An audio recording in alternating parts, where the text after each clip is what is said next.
Bon bah salut tout le monde, je suis vraiment désolée pour le retard, mais c'est un problème de logistique et de connexion surtout, il n'est pas très stable. Donc j'attends que vous arriviez.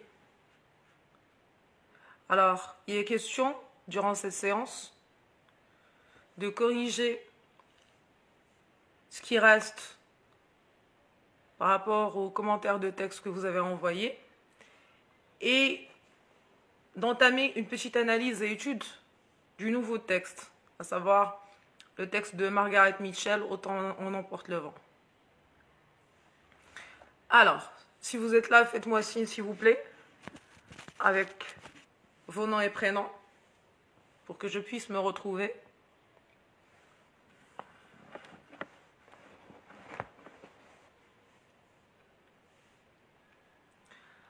Alors en attendant, on commence par le premier commentaire de texte.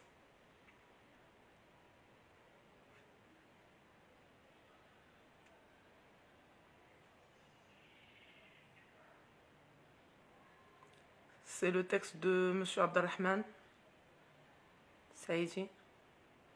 Alors, qu'est-ce qu'il nous dit? Le texte que nous allons étudier est un extrait d'un ouvre, non, d'une œuvre, titré avec le accent E. Titré. Je préfère encore plus intitulé. D'accord? Un sueur rêve de femme. Édité par Fatima Mernissi en 1994. Cette écrivaine qui est née à Fès, au Maroc, en 1940, dans une famille de propriétaires terriens et d'agriculteurs. Ouais, qu'est-ce qu'elle a? On peut pas s'arrêter là. Cette écrivaine qui est née à Fès, au Maroc, en 1940, dans une famille de propriétaires terriens et d'agriculteurs. Oui, qu'est-ce qu'elle a? On ne peut pas mettre un point et commencer autre chose. Qu'est-ce qu'elle a? Sinon, on va dire, le texte que nous allons étudier est un extrait d'un ouvrage intitulé Rêve de femme, édité par Fatima Mernissi. J'aime pas trop le édité. Hein? Édité, j'aime pas trop. D'accord? Édité, non. C'est pas une question d'édition. C'est une question de rédaction, d'écriture, de production. Alors on va dire, le texte que nous allons étudier est un extrait d'une œuvre intitulée Rêve de femme de Fatima Mernissi. Quand on va chercher les complications de Fatima Mernissi, publié, bien édité en 1994. Cette écrivaine, bien une écrivaine qui est née à Fès, au Maroc, en 1940, dans une famille de propriétaires terriens et d'agriculteurs. Point. Voilà, là c'est bon. Une écrivaine. Parce que si tu mets cette écrivaine, c'est comme si tu me parlais d'une personne, tu me dis cette personne, et je m'attends à ce que tu me donnes une information par rapport à la personne dont tu parles. Mais toi, tu t'arrêtes. Donc, c'est pas possible. Alors, à travers cet extrait, l'auteur cherche à guider les femmes à atteindre leur dignité et à ne pas rester prisonnières du mot harem comme autrefois. Alors, est-ce que c'est une question d'emprisonnement dans un mot? On va dire encore plus le concept. Le concept. Vous savez ce que veut dire le concept? Le concept, c'est vraiment la chose, le harem. C'est pas une question de mots. À travers cet extrait, l'auteur cherche à guider les femmes à atteindre. On ne peut pas dire que quelqu'un cherche à guider les femmes à atteindre. Déjà, à atteindre, c'est pour atteindre ou bien afin d'atteindre. Et est-ce qu'il est en train de guider les femmes? Guider déjà, c'est même pas, ça ne peut pas être le verbe à utiliser. Parce que là, on parle de liberté, on parle de libération. Elle ne cherche pas à... Mais ça, c'est une réflexion d'homme, tout simplement. Ouais, elle cherche à guider les femmes. Non, elle ne cherche pas à guider les femmes. Elle cherche à encourager, d'accord, à faire découvrir aux femmes, à faire sonder aux femmes d'autres cheminements, bien d'autres chemins de réflexion. Elle ne cherche pas à les guider. Je pense pas que Fatima Mernissi a cette idée ouais, voilà, je vais guider les femmes, je vais les guider. On n'est pas dans la manipulation. Et bizarrement, le verbe que vous avez utilisé ici, c'est Abdelrahman, c'est un mot qui traduit une mentalité. Si je devais commenter ton commentaire de texte, je vais dire que tu as déjà une prise de position par rapport à la chose et c'est pas important. Chacun, bien toute personne est libre de penser ce qu'elle veut, mais tu ne dois pas laisser entrevoir ta façon à toi de réfléchir. On est là en train d'analyser et d'étudier le texte de quelqu'un d'autre. D'accord? Tu n'as pas à me dire ce que tu penses.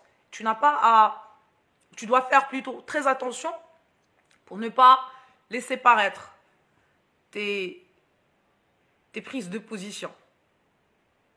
Alors, à travers cet extrait, l'auteur cherche à guider les femmes. Elle cherche à faire découvrir aux femmes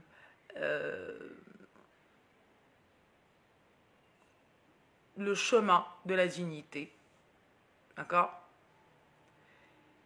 Et à ne pas rester prisonnière afin de... alors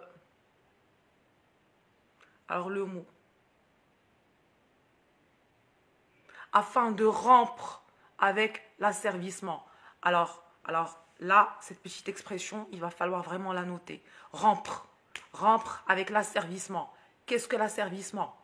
L'asservissement, ça veut dire que je m'engage dans la servitude de l'autre. Je suis là pour le servir. L'asservissement, c'est le fait d'être là pour servir quelqu'un. D'accord? Alors, la dignité... Ah, ok, alors attendez.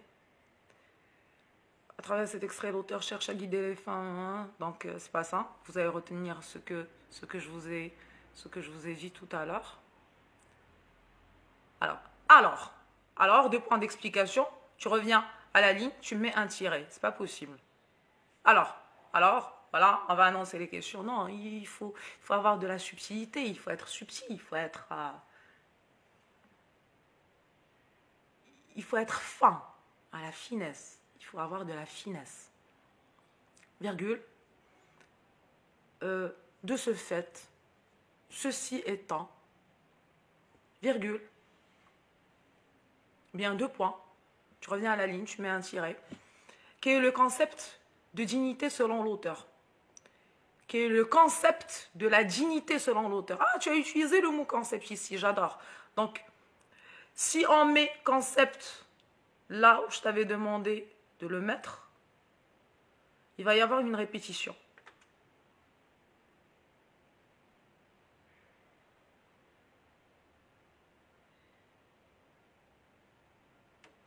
Alors, je t'avais proposé de remplacer le verbe, de remplacer l'expression. On va pas rester prisonnière du mot harem.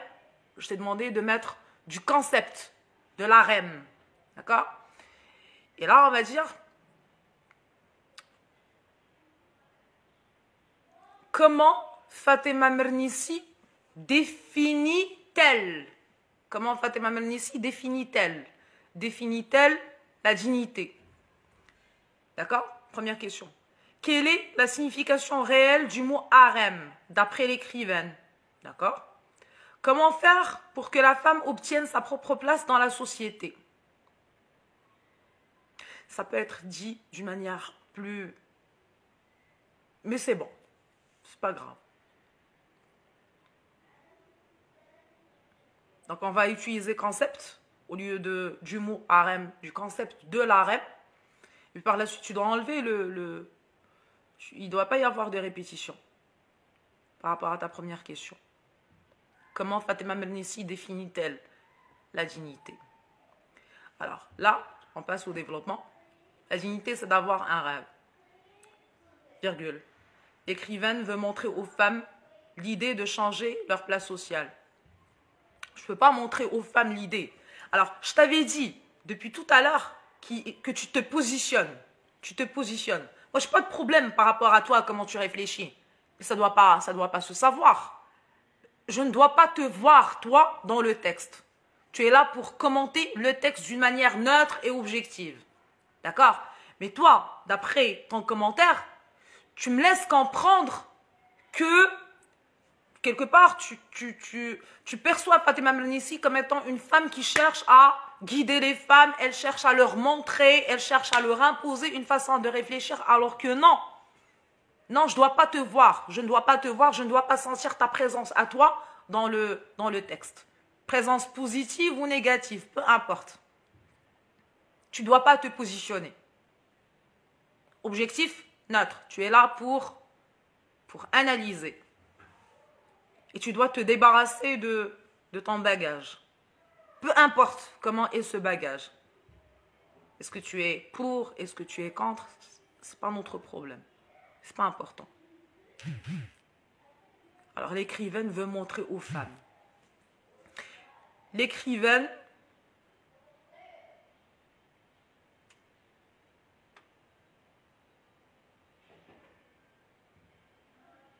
propose, suggère,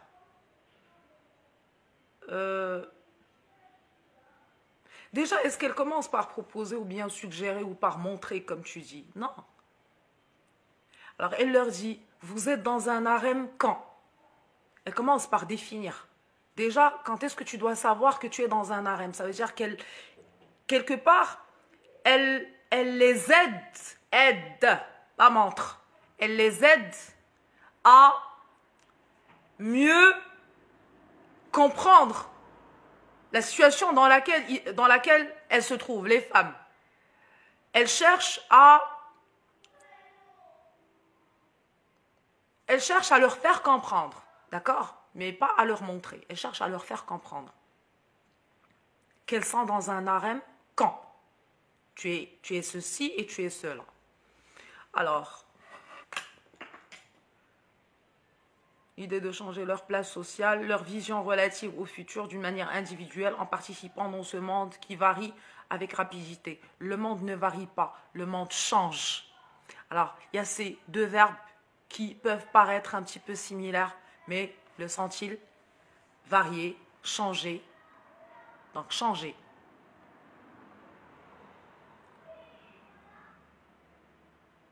Changer avec rapidité. Dans ce monde qui change rapidement. Par contre, alors j'aimerais beaucoup que tu remplaces par contre par en l'occurrence. En l'occurrence. L'image masculine reste traditionnelle. C'est pour cela il faut réagir. C'est pour cela qu'il faut réagir. Sentir léger. Se sentir léger. Je ne comprends pas très bien ce que tu veux dire par là. Créatif, satisfait, aimé, amoureux et libre. Exercer tous les droits, c'est le droit à l'intimité. Où est-ce que tu as trouvé ça? Alors que quelqu'un me copie et me colle le texte, s'il vous plaît, sur le direct. Copier-coller du texte. Il n'y a pas. Ce que tu écris là n'existe pas dans le texte. C'est ta réflexion. Et là, tu es hors sujet. Là, c'est 0, 0, 0. Est-ce que tu as trouvé le fait de se sentir léger? Est-ce qu'on parle de légèreté dans le texte? Est-ce qu'on parle de créativité dans le texte? Est-ce qu'on parle de satisfaction, d'amour dans le texte? Non. Non. Alors, s'il vous plaît, copiez-moi le téléphone n'arrête pas, c'est incroyable. Copiez-moi le texte là, pour qu'on vérifie. C'est être avec ceux qu'on aime, tout en ayant conscience d'exister en tant qu'individu. C'est le fait de sortir du monde harem. Non. Non. Non. Non. C'est pas une production écrite. C'est un commentaire de texte. Tu commentes le texte. Je veux pas savoir ce que tu penses. Personne ne te demande de nous faire part de ce que tu penses. Même moi, si je devais faire un commentaire de texte, jamais au grand jamais, je ne vais laisser entrevoir ma réflexion personnelle. Il ne s'agit pas de toi. Alors là, c'est ce qu'on appelle un petit peu l'égocentrisme intellectuel. Toi, tu lis et tu dois analyser quelque chose qui appartient à quelqu'un, la réflexion de quelqu'un. Ce n'est pas ta réflexion, c'est sa réflexion à lui. Là, il s'agit de la réflexion de Fatima Mernissi. Personne ne veut savoir ce que tu penses, toi. Mais on cherche encore plus à savoir comment, toi, tu arrives à faire une lecture, à essayer de deviner. Tu essayes de deviner. Là, il y a beaucoup d'affirmations. On n'affirme jamais dans un commentaire de texte. Il doit toujours y avoir un peut-être. Fatima Mernissi, cherche-t-elle à faire ceci? Cherche-t-elle à véhiculer l'idée comme quoi les femmes devraient se révolter? D'accord? Est-ce qu'elle cherche? Tu poses la question, tu ne réponds pas. C'est très difficile. C'est très, très difficile. Un commentaire de texte nous apprend l'humilité. Tu apprends à être modeste. Tu apprends à intégrer cette notion comme quoi tu n'es pas important. Tu n'es pas important. Tu n'es pas important. Je commente le texte de quelqu'un d'autre. Donc il n'y a pas de moi dans l'histoire. Copiez-moi s'il vous plaît le texte. Je vous en supplie.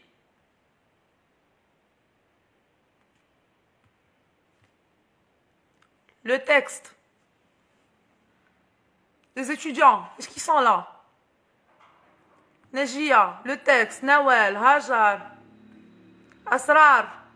Envoie-moi le texte s'il te plaît. Le texte de Fatima Mernissi. Envoie-moi le texte ici. Sur le direct. Bref. Alors en attendant.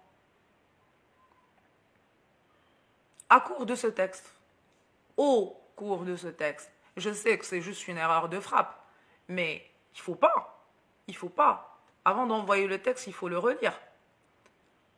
Au cours de ce texte. Et même si tu avais mis au cours, c'est pas bon. À travers ce texte, l'auteur apporte des précisions sur le contenu du mot harem. Elle apporte des précisions. Elle n'apporte pas de précision. Elle n'apporte rien du tout. D'accord? Elle interroge. Elle interroge. Vous savez, même elle, on sait très bien ce qu'elle pense. Hein? On arrive à comprendre ce que Fatima Mernissi pense. Elle pense que les femmes devraient se libérer, elle pense que les femmes devraient se révolter, il faut que les femmes deviennent émancipées. On sait ce qu'elle pense. D'accord? Mais on ne peut pas la juger à partir de nos conclusions, même si je sais ce que tu penses. Alors c'est comme si c'est comme si j'étais un inspecteur de police. Et je sais que tu as tué quelqu'un. Je n'ai pas de preuves. D'accord? Je le sais, j'en suis convaincue, mais je n'ai pas de preuves. Je dois trouver les preuves et me poser des questions, sonder des pistes de réflexion. Est-ce que c'est ça? Est-ce que c'est ça? Est-ce que c'est ça? Et puis, de manière très subtile vers la fin, on peut glisser un petit peu. Voilà, je t'ai eu, j'ai compris ce que tu voulais, mais d'une manière qui est très floue. Je vous enverrai par la suite, parce que je sais qu'il faut le faire, je vous enverrai un corrigé. Mais le corrigé que je vais vous envoyer, c'est mon travail à moi. Je ne veux pas le revoir le jour de l'examen. Ça veut dire que tu vas lire le corrigé et puis tu sauras un petit peu quelle est la structure adéquate, hein, quelles sont les techniques qui ont été utilisées. Et là, tu vas devoir faire ton propre travail. Il n'y a pas de copier-coller. Alors, l'auteur partageait son expérience et sa subversion pour contribuer au changement réel de la situation féminine. À partir de son écriture et son travail, elle indique le chemin à suivre. Elle indique le chemin à suivre. Voilà, le panneau. Le chemin à suivre, c'est par là. Fatima Mernissi, si elle voulait faire ça, elle aurait pu écrire une phrase et dire aux femmes, genre un slogan, dire aux femmes, on bouge, il va falloir qu'on se révolte. Mais la dame, elle a trouvé le temps, bien elle a consacré du temps à une production littéraire. Tu ne peux pas résumer sa production littéraire et la vulgariser en disant, voilà, elle veut montrer aux femmes. Ouais, c'est une femme féministe qui veut montrer aux femmes le chemin à prendre. Non. Abdelrahman, Je veux pas ton texte, je veux le texte de Fatima Mernissi. Alors, Abdelrahman, qu'est-ce que tu es en train de me dire? Tu es en train de me dire que tu as pris cette idée d'un texte de l'internet. Déjà, tu n'as pas pris l'idée. Tu t'es inspiré d'une idée, bien qu'on sait très bien que c'est du copier-coller. D'accord? C'est une bonne chose. C'est très bien de me dire que tout ça, c'est du copier-coller. Et un texte sur Internet, genre, tu ouvres Internet, tu prends un texte, il y a un môme, il y a un garçon de 14 ans qui a décidé d'écrire quelque chose, et toi, universitaire, tu prends le charabia d'un gosse de 14 ans et tu me l'envoies pour que je le corrige. Je n'ai pas compris l'histoire au fait. Abdelrahman, tout ce qui se trouve sur Internet n'est pas forcément bon à prendre. Ça, il faudrait le comprendre. Tout ce qui se trouve sur Internet n'est pas forcément bon à prendre. D'accord? Et le copier-coller, non, non et non. Non. Fatem Zahra. Ah, voilà. Tu me l'as envoyé. Magnifique. Merci beaucoup. Alors, qu'est-ce qu'elle nous dit? La dignité, c'est d'avoir un rêve. Un rêve fort qui vous donne une vision. Un monde où vous avez une place. Où votre participation, si minime soit-elle, va changer quelque chose. Est-ce que Fatima Mernissi est dans l'agressivité? Non, elle leur dit pas, hé, si toi tu n'es pas comme ça veut dire que tu es une esclave, tu es dans un harem. Non. Elle commence par définir la dignité. La dignité, c'est ça. La dignité, c'est d'avoir un rêve fort qui vous donne une vision. Un monde où vous avez une place, où votre participation, si minime soit-elle, va changer quelque chose. D'accord? Ça, c'est la définition de la dignité. Deuxième chose, définition de l'harem. Vous êtes dans un harem.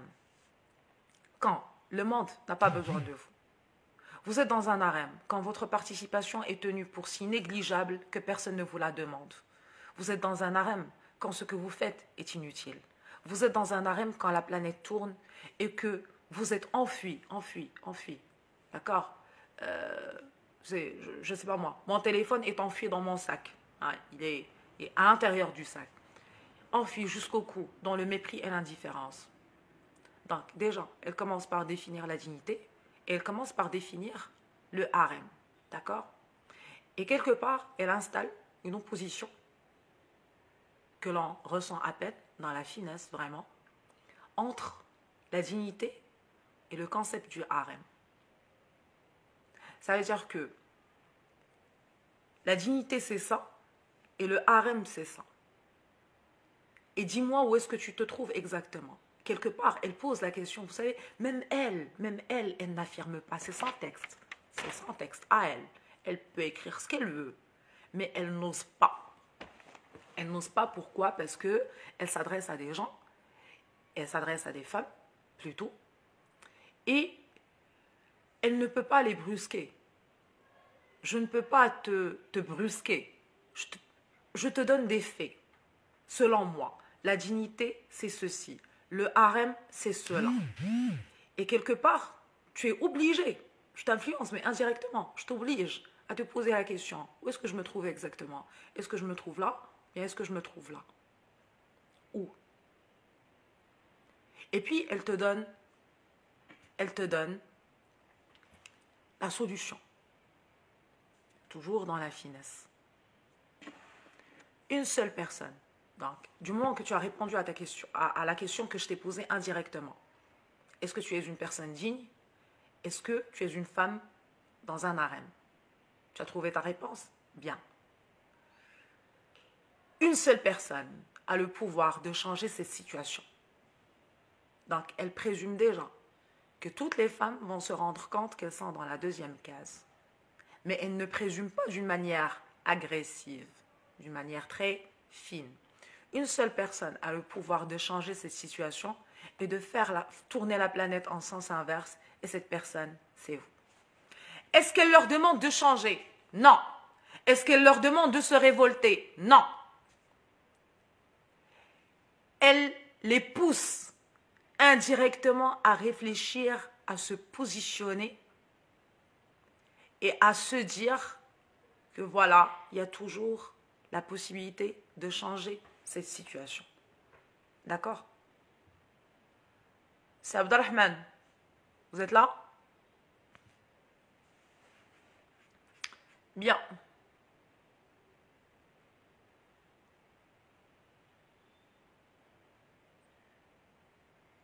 Alors, conclusion, dans ce texte, nous avons constaté, tu as constaté, tu es un constateur. Dans ce texte, nous avons constaté que l'écrivaine, tu ne constates pas. Tu es censé étudier et analyser, tu n'es pas là pour constater, tu n'es pas un constateur. Constatateur. Alors, dans ce texte, nous avons constaté que l'écrivaine montrait aux femmes un tas de solutions de s'imposer. Est-ce qu'elle leur montre des solutions pour s'imposer dans la vie sociale et atteindre sa dignité, d'atteindre sa dignité? Est-ce qu'on atteint la dignité? Est-ce qu'on atteint la dignité? Et de briser son isolement. Quel isolement?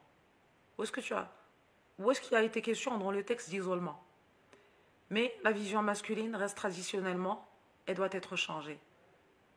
Alors là, c'est le summum du surréalisme. Est-ce qu'elle a parlé des hommes? Pourquoi tu parles de l'homme? Où se trouve l'homme dans le texte? Il n'y a pas d'homme.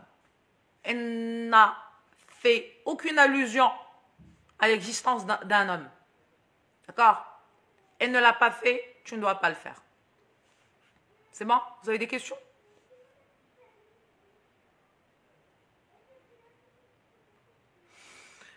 Alors.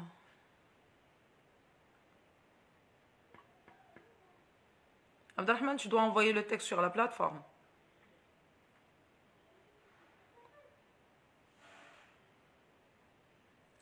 Alors, Hajar,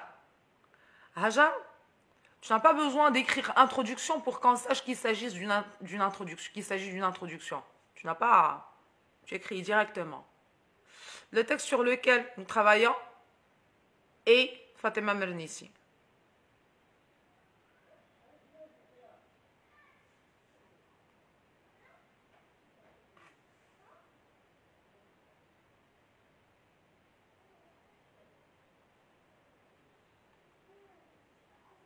Alors je lis. Le texte sur lequel nous travaillons est Fatima Mernissi, tiré de son ouvrage célèbre Rêve de femme, une enfance au harem. L'ouvrage traite la place de la femme dans la société marocaine. Le texte parle du rôle des femmes dans la société pour changer leur statut et atteindre leur dignité. Comment Fatima Mernissi définit-elle la dignité? Que voulez-vous dire, harem, Fatima Mernissi?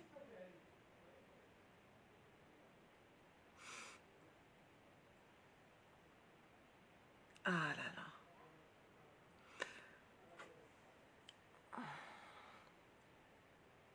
Quelle est la solution qui a été conclue par Fatima Mernissi pour sauver la femme? Une femme doit être emprisonnée et isolée, mais dans son concept, ici, c'est beaucoup plus profond.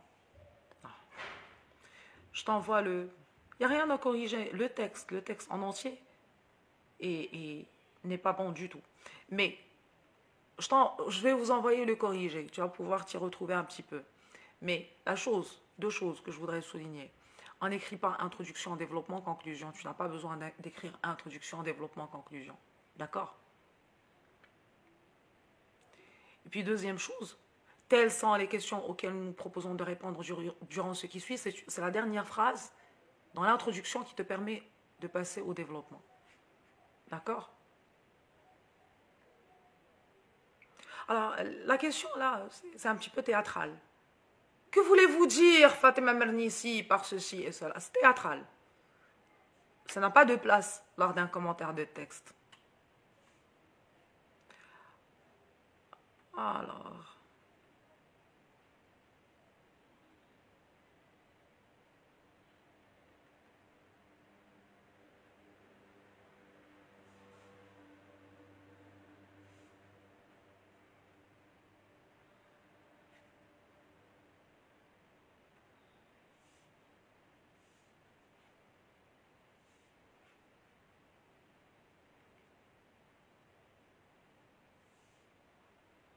C'est la même chose.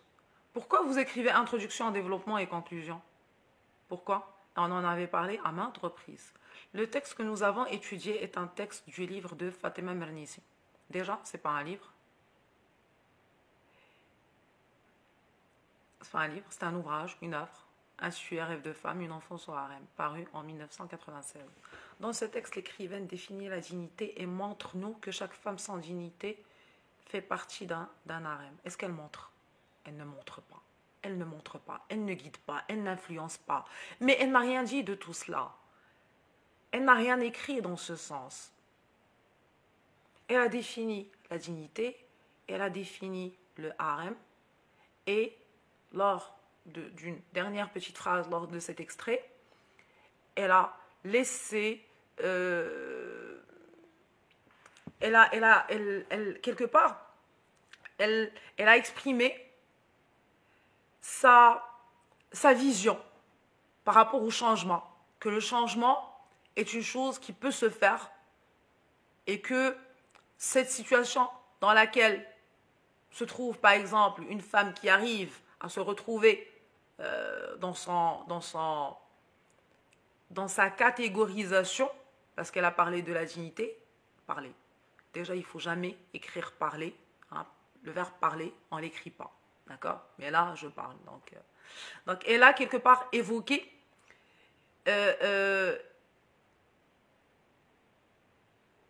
une espèce de... C'est même pas qu'elle a évoqué. Elle a défini la dignité et elle a défini le harem. Donc, elle a poussé la femme à réfléchir. C'est pas qu'elle l'a poussée à faire, elle la pousse à réfléchir. Elle pousse les femmes, elle pousse la gente féminine à se positionner par rapport à cette question de dignité. Est-ce que je suis une personne digne? Est-ce que je suis une personne qui se trouve dans un harem et donc qui est sujet à l'asservissement? Et puis par la suite, elle lui dit, c'est pas trop tard, quelque part, d'une manière très vulgaire. Hein, ça, c'est le sens. C'est pas trop tard, tu as toujours cette possibilité de changer quelque chose. Alors, Fatima Mernissi a commencé le texte par une définition fermée de la dignité. Est-ce que c'est une définition fermée? Comme un rêve fort qui ne peut être réalisé qu'après avoir participé à un changement utile et avoir fait une place dans la société. S'être fait une place dans la société. Sinon, on se trouve dans un harem où tout le monde n'a pas besoin de vous et ce que vous faites est inutile.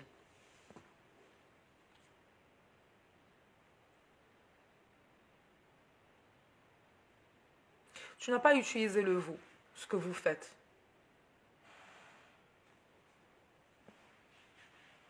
Ce que nous faisons.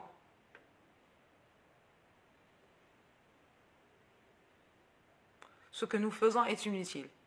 Elle s'adresse à nous en disant vous, mais quand on va analyser son discours, il s'agit de nous. Alors, elle nous dit, voilà, vous êtes dans un harem, donc c'est nous. C'est pas vous, c'est nous. Conclusion. En conclusion, on peut réaliser. Tu n'as pas utilisé cette expression en conclusion pour conclure. D'accord? Nouhaïla.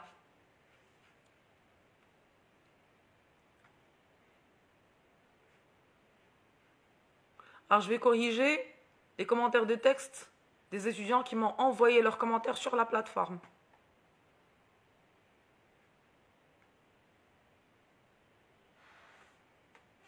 Commentaire d'un extrait avec un T à la fin. Iman. Dans ce texte, Fatima Mernissi parle aux femmes marocaines. Est-ce qu'elle leur parle?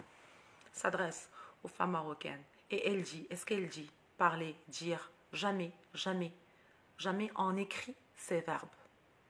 D'accord? Elle dit qu'elles sont par nature responsables. C'est vrai? Où ça? Où ça? Vous êtes en train d'accuser Fatima Mernissi, la pauvre, d'avoir écrit des choses qu'elle n'a jamais écrites. Elles peuvent affirmer que leurs vies ne sont pas guidées par leur propre conditionnement et par les circonstances que dans la mesure où elles acceptent. Où est-ce que ça se trouve dans le texte, tout ça? Où se trouve-t-il dans le texte? Le texte est là. Voilà, il est en haut. Il n'y a pas. Il n'y a pas. Il n'y a pas de situation sociale et intellectuelle. Il n'y a pas de, je ne sais pas moi, conditionnement, circonstance. Il n'y a pas. Ce que tu as mentionné au niveau de l'introduction, ce que tu mentionnes là au niveau du développement, c'est ta lecture personnelle de ce qu'elle a écrit. Je ne veux pas de ta lecture personnelle. Personne ne te demande de leur faire part, ou bien de lui faire part de ce que tu penses. Personne ne te demande de lui faire part de ce que tu penses. On ne veut pas de ce que tu penses. On veut savoir comment tu es capable de réfléchir en restant à l'extérieur. D'accord? Tu te traces une petite place dans l'objectivité, la neutralité. Tu es neutre. Tu es neutre, tu analyses ce qu'elle écrit. Tu n'as rien à comprendre.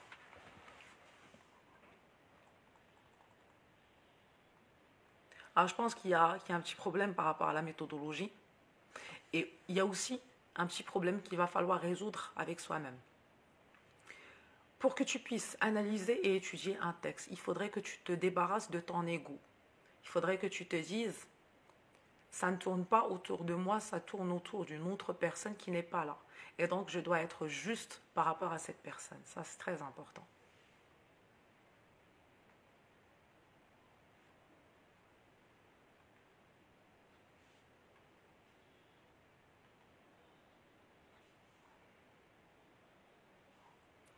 Alors, il y a quelqu'un qui a envoyé... Il n'y a pas le nom sur le document. Le texte que nous avons entre les mains est extrait d'un célèbre ouvrage, Un sueur rêve de femme, de la grande écrivaine marocaine Fatima Mernissi. Et à travers ce texte, elle incite les femmes pour se révolter. Ça commençait très très bien. Contre la communauté masculine. Où est-ce qu'elle a demandé aux femmes de se révolter contre la communauté masculine? Où?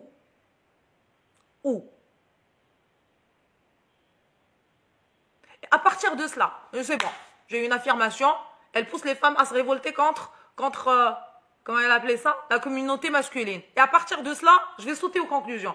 À partir de cela, qu'est-ce que c'est à dire? Qu'est-ce que veut dire la dignité chez les femmes pour Fatima? Vraiment? Fatima? Pour Fatima.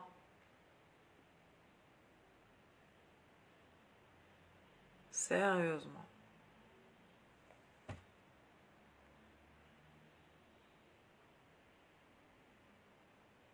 Il n'y a pas de Fatima. Fatima, tu ne l'as pas connue.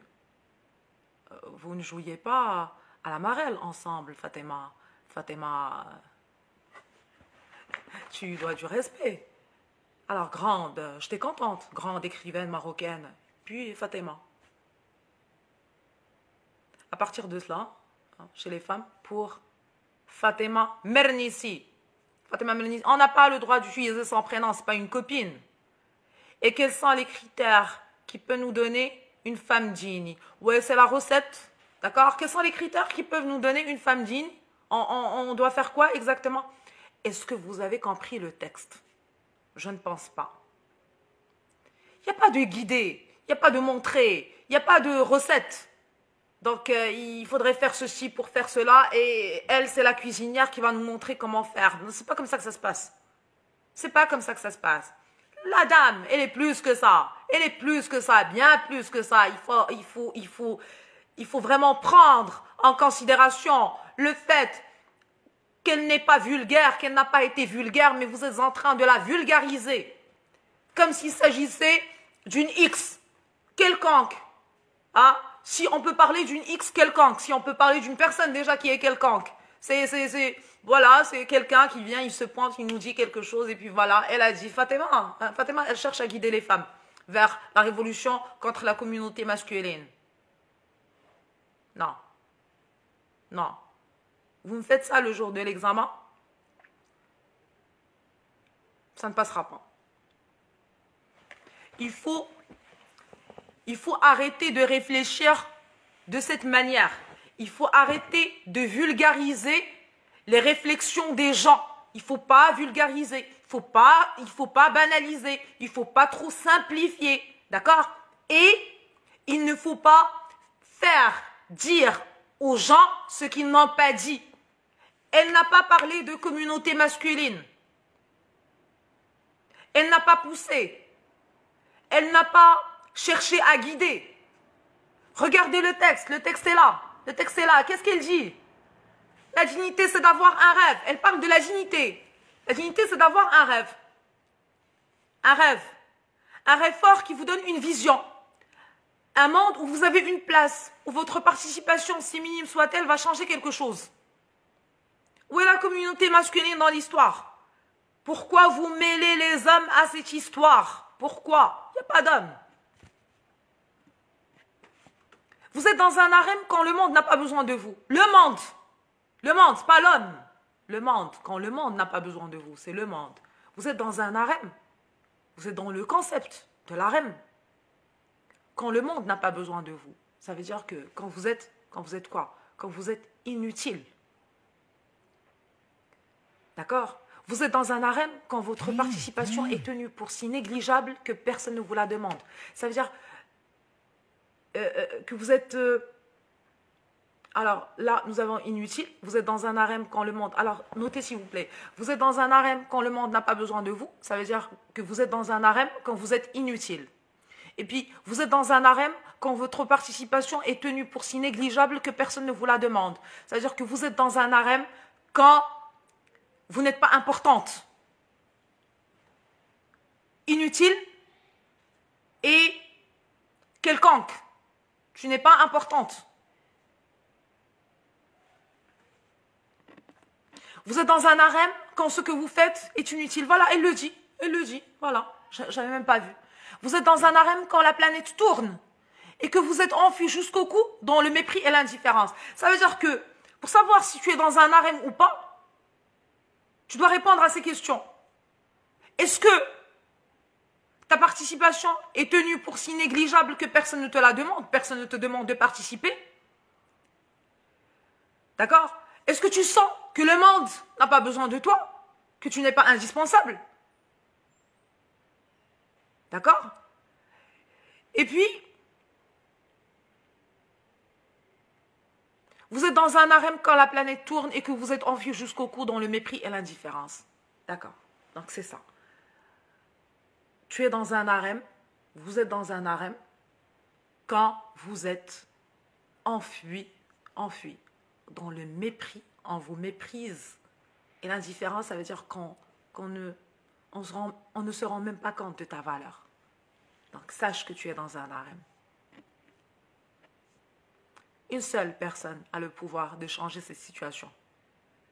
Elle ne te demande pas de la changer. Elle te dit ce qu'elle pense.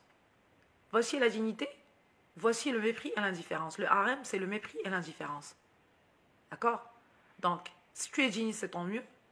Si tu sens que tu es méprisé et qu'on est indifférent par rapport à toi, ben sache que tu es dans un harem. Et puis, si tu as envie que les choses changent, c'est ce que tu dois faire. Une seule personne. Moi, je te dis que tu es la seule personne à pouvoir changer quelque chose par rapport à ta situation. C'est-à-dire que même l'auteur, elle ne prétend pas être celle qui va délivrer les femmes. Elle les pousse juste à remettre en question leur existence, à remettre en question la situation dans laquelle elles se trouvent, à remettre en question, à se poser des questions. Elle pousse les femmes, oui, peut-être.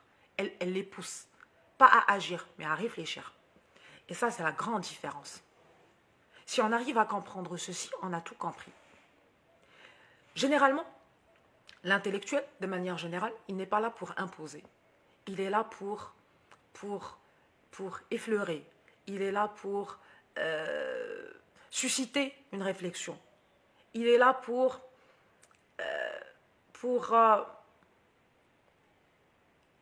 faire en sorte que le déclic se passe. Le déclic. C'est-à-dire réveiller un petit peu les gens. Les pousser à utiliser leur leur réflexion personnelle. L'intellectuel, jamais au grand jamais, ne va être confondu avec un tyran. L'intellectuel n'est pas un tyran. Il n'y a pas de tyrannie, il n'y a pas de dictature dans l'intellect. L'intellectuel, l'écrivain, le poète, etc., il cherche juste à réveiller la réflexion personnelle des gens. Je veux juste que vous réfléchissiez. Je vous demande juste de réfléchir, puis c'est à vous de voir. Ça, c'est le véritable intellectuel. D'accord? Et elle l'est. C'est la raison pour laquelle, hein, vous l'avez si bien dit, c'est une grande dame. Des questions?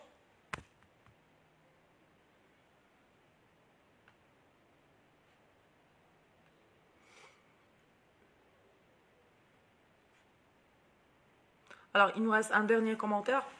Je pense que c'est celui de Asrar. Introduction, développement, conclusion.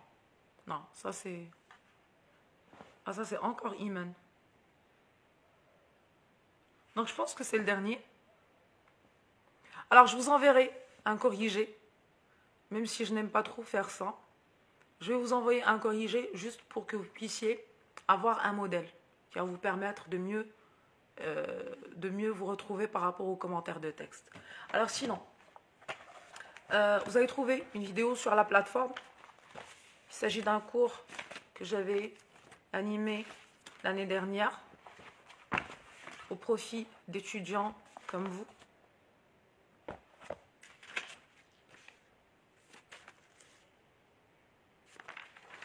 D'accord? Et puis nous avons le texte de Margaret Mitchell. Vous avez vu la vidéo?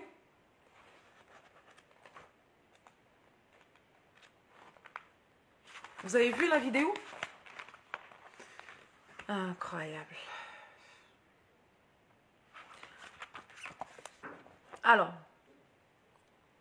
Alors Margaret Mitchell, lors de cet extrait que je vous ai proposé d'Autant en emporte le vent, qu'est-ce qu'elle écrit? J'en ai assez de ne jamais être moi-même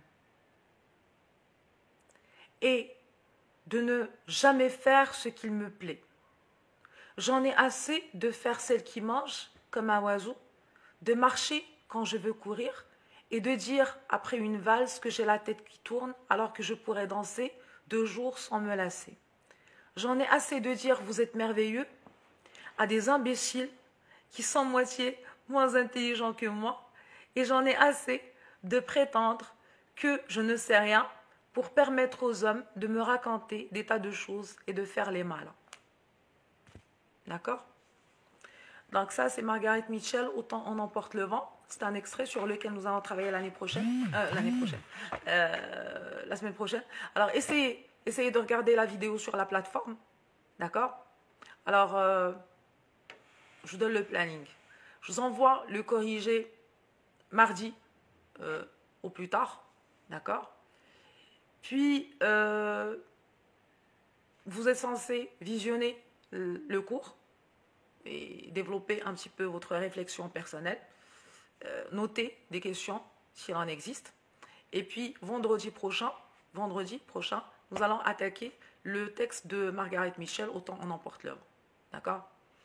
Donc, voilà. Et puis, par la suite, par rapport à ce texte, par rapport au texte de Fatima Mernissi, après le corriger, c'est bon. Du moment que je vais vous donner un modèle, ça veut dire que vous avez je vous guide, hein, je vous guide vers le chemin à prendre. C'est bon? Donc, sur ce, je vous souhaite une très bonne soirée. Et vous allez retrouver ce direct sur la plateforme. Et une fois qu'il sera déposé sur la plateforme, je vais l'enlever de cette page. Donc, sur ce, bonne soirée.